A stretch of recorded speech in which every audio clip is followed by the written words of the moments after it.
Bonjour à tous et bienvenue sur Crypto Flash, la chaîne de l'actualité crypto. Aujourd'hui, nous allons parler d'une annonce majeure. Un vote va avoir lieu, ça a déjà fait pump un projet crypto, plus de 50%. Je vais aussi vous parler de plein d'autres choses. Avalanche a été KO plusieurs heures aujourd'hui. On va parler de Starknet. Une bonne nouvelle pour le jeton. On va parler aussi de FTX, d'Axie Infinity et de pas mal d'autres choses. Tous les jours, le meilleur de l'actualité crypto. N'hésitez pas à vous abonner, activer la cloche pour ne rien rater. Les crypto-monnaies sont en baisse aujourd'hui. Légère baisse d'un peu moins de 1% sur tout le marché. Ça touche voilà, Bitcoin moins 0,8, Ether moins 1,22. Et je vais vous parler dans un instant d'une crypto qui a beaucoup augmenté. Mais juste avant, je voulais revenir sur l'airdrop de Starknet du token Stark. Ça avait fait polémique parce que l'équipe devait avoir un très très gros déblocage de tokens qui allait avoir lieu dans 2 mois. On parle de 13% de la supply qui devait être débloquée. Les gens ont beaucoup critiqué ça parce que c'est pas, on va dire, courant que l'équipe puisse débloquer autant de crypto d'un coup. Et au final, suite à la polémique, Starkware, la société derrière Starknet, vient de dire OK, on vous a écouté et finalement, on a réduit la quantité de crypto qui allait pouvoir être débloquée dans 2 mois. On passe de 13% à 0,64% et ça sera mensuel comme ça, 0,64% pendant 1 an. Ensuite, ils vont passer au double. Mais voilà, disons que ça va être étalé et on n'aura pas de très très gros déblocage d'un coup comme ce qui était prévu initialement. Ça veut dire que globalement, la première année 2024, on va avoir 580 millions de tokens qui vont être débloqués alors qu'on devait en avoir 2 milliards. L'année d'après, il y aura 1,4 milliard d'ici la fin 2025 et 1,5 milliard d'ici la fin 2026. Donc bon, c'est mieux que ce qui était prévu. De toute façon, ils n'ont pas le choix, vu quand on regarde la tête du token Starknet, ça a beaucoup chuté hein, suite au début. Enfin, ça a clairement pas mal. Ça a été bien coté au début, après ça a chuté. On reste là autour de 2 dollars, ce qui reste tout de même toujours très élevé. On rappelle, une market cap d'1,4 milliard et une fully diluted valuation de près de 20 milliards de dollars.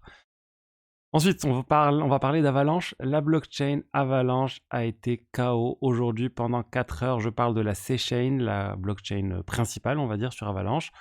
Même si certains subnets ont été touchés, parce que les validateurs des subnets sont aussi validateurs de la C-Chain. Il y a eu un bug sur la C-Chain.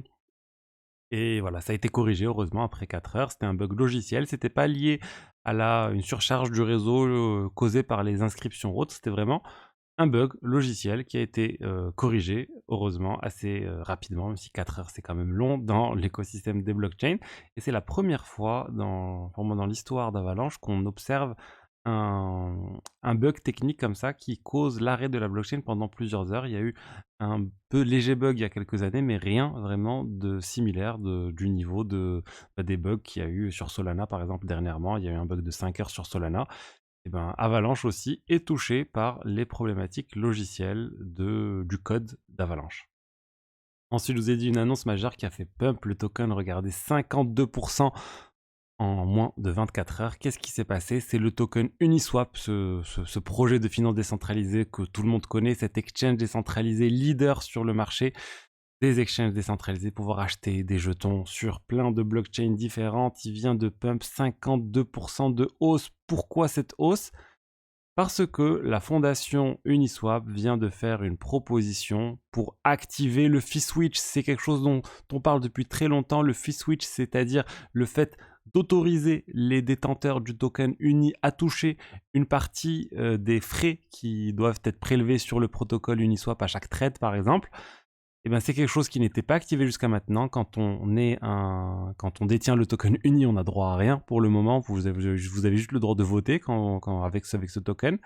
Et là, ils vont activer le fait de prendre des frais sur le protocole, sur les divers trades. Il va y avoir une introduction d'un petit pourcentage sur chaque trade qui va être pris et qui devrait du coup aller aux détenteurs du token Uni. Alors, c'est pas tous les détenteurs du token Uni. Il faudra staker les tokens. Il faudra aussi déléguer les droits de vote. Donc, c'est pour inciter à une gouvernance active, on va dire, et pas une gouvernance passive où la plupart des gens ne votent pas avec leur token. Là, l'idée, c'est de déléguer vos votes à une entité qui, elle, votera pour vous. Il faudra bien choisir la bonne. Et surtout, vous allez pouvoir staker et obtenir des jetons. Alors, ça reste une proposition, mais honnêtement, il n'y a pas de doute que cette proposition va passer. La fondation, Si elle a lancé cette proposition, c'est qu'elle sait que voilà, ça va être validé. Elle a dû consulter les divers acteurs, les divers investisseurs, les divers VC, ceux qui ont un gros pouvoir de vote. Et du coup, je pense que pas de doute, ça va passer. C'est pour ça que le marché réagit aussi bien. Il y avait eu par le passé plusieurs propositions, mais qui n'étaient pas lancées comme ça par la fondation. Donc là, pour moi, encore une fois, je vous dis, aucun doute. Regardez, en plus, ça, c'est quelque chose, je pense que j'ai vu passer nulle part dans les divers sites d'actualité, mais regardez, Uniswap aussi, ce qu'ils ont fait, ils viennent de lancer aujourd'hui une compétition d'audit de ce composant de staking, l'Unistaker, sur Code Arena. C'est-à-dire, c'est une invitation, c'est comme un audit de sécurité où n'importe qui peut venir et essayer de trouver des failles de sécurité sur ce protocole. Et il y a 92 000 $ à la clé. C'est-à-dire qu'ils vont dépenser 92 000 $ pour auditer le code d'Unistaker, sachant qu'ils l'ont déjà audité par le passé par une autre société d'audit.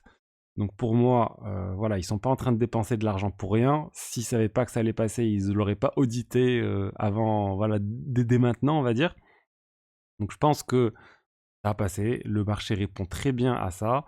Uniswap, jusqu'à maintenant, ils avaient peur, en tout cas, on se dit qu'ils avaient peur d'activer le fee switch parce que ça pouvait entraîner un risque légal aux États-Unis, qui pouvait entraîner le fait que Uni soit considéré comme des securities. Mais je pense que là, ils en ont plus rien à faire. Ils se sont dit, allez, on y va. Il y a plein d'autres protocoles qui ont activé déjà un partage de revenus. En fait, c'est ça, ça reste juste un partage de revenus pour les détenteurs du token Uni. Et Curve, c'est déjà le cas. Sushi, c'est déjà le cas.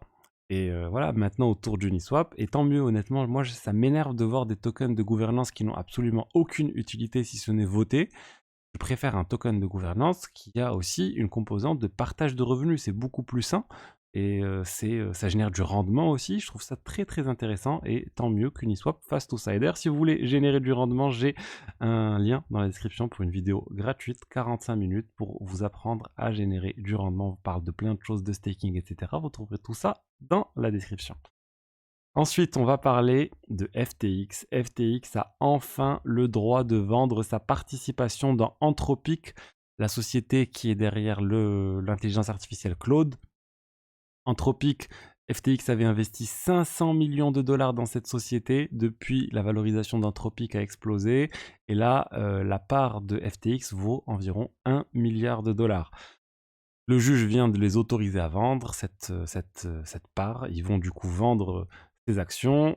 Tant mieux pour les détenteurs de crypto sur FTX, donc ils ont l'argent encore bloqué sur la patente. Ça fait de l'argent en plus pour pouvoir rembourser les utilisateurs. Mais de toute façon, on savait que FTX avait suffisamment d'argent pour rembourser tout ça. Mais bon, au moins c'est concret. On rappelle malheureusement le prix, c'est le prix des cryptos là où FTX a fait faillite. Quand FTX a fait faillite, donc ça reste beaucoup moins élevé que le prix actuel des cryptos, mais ça reste toujours ça. Ensuite, on va parler du piratage d'un cofondateur d'Axie Infinity. On parle ici de JO, Jeff Zirlin. Il vient de tweeter que son wallet personnel s'est fait pirater et qu'il a perdu 9,5 millions de dollars sur le réseau Ethereum. C'est principalement le token RON qui s'est fait voler de ce wallet. Alors, il a tenu à rassurer tout le monde que c'était uniquement lié à son wallet personnel. Ça n'avait aucun lien avec Axie Infinity, avec la blockchain Ronin. Donc, c'est uniquement lui. Ça rappelle un peu le piratage qu'on a eu dernièrement d'un cofondateur de Ripple. Donc voilà, tant que ça touche uniquement le wallet personnel, c'est pas inquiétant. Mais bon, ça montre aussi pour moi que ça peut toucher vraiment n'importe qui, les divers piratages qui ont lieu.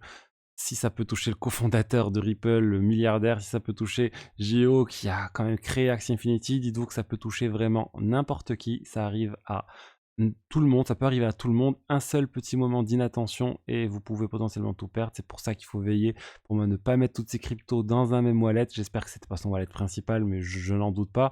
Et voilà, gardez plusieurs wallets, un connecté pour un usage régulier, un idéalement déconnecté pour le stockage à long terme. Comme ça, un piratage de votre wallet connecté n'entraîne pas un piratage de votre wallet qui est censé être hors ligne. Donc voilà ce que j'avais à vous dire aujourd'hui sur les diverses actualités crypto. J'espère que le contenu vous a plu. Si c'est le cas, n'hésitez pas à liker, commenter, vous abonner.